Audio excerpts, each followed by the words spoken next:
published 1543 est, 3 January 2018, updated 1644 est, 3 January 2018. The Premier League warned all of its clubs about fixture congestion over the festive period at the start of the season, and none protested, the league has revealed. Managers of several clubs have complained about a schedule over Christmas and New Year that has left only 3 days without at least one game between December 22nd and January 4th. Manchester United boss Jose Mourinho and Arsenal counterpart Arsene Wenger have said they have been singled out for rough treatment by the schedulers, while Manchester City manager Pep Guardiola has claimed playing 4 games in 11 days is going to kill the players. Manchester United boss Jose Mourinho has bemoaned his side's festive fixtures publicly. Pep Guardiola has slammed the Premier League's festive schedule and said it's killing stars, but in a statement, the Premier League said scheduling is complex as it has to balance numerous factors, such as avoiding 2 home games for close neighbours, police requests and the understandable desire of the broadcasters to gain a return on the huge investment in the game. That complexity has only increased in recent years, as FIFA and UEFA have claimed more dates in the calendar, and the league has agreed with the Football Association to finish a week earlier this season to give England manager Gareth Southgate more time to prepare for this summer's World Cup in Russia.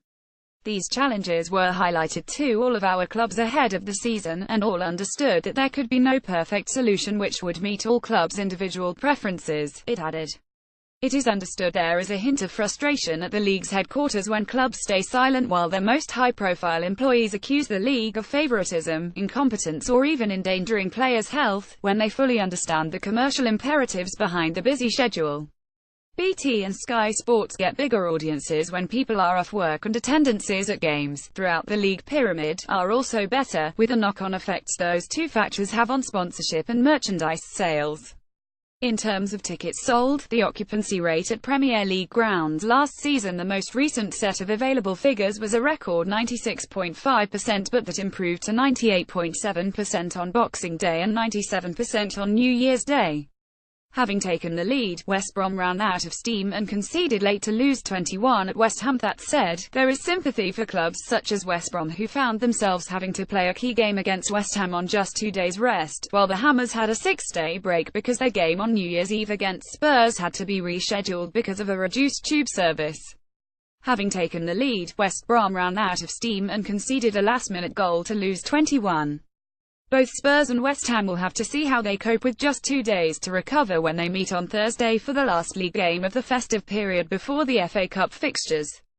While there is no shortage of managers with complaints about their schedules, these calls for more rest between games, and perhaps even a winter break, are hardly new and have so far failed to gain much support from fans.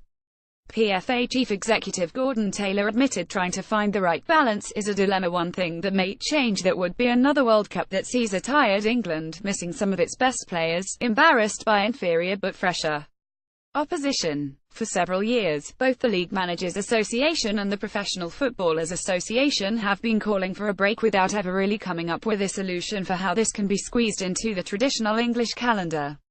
PFA Chief Executive Gordon Taylor admitted trying to find the right balance between what broadcasters and fans want on one side, and what is best for injury prevention and the national team on the other, is a dilemma. "We're trying to pour a quart into a pint pot," he said. "Perhaps we should call the mathematicians in to see how we do it, but it does need looking at." Taylor explained that PFA research shows careers are not getting any longer, despite improvements in medical care and the quality of pitches, which suggests the game is more intense, with a greater mental and physical toll.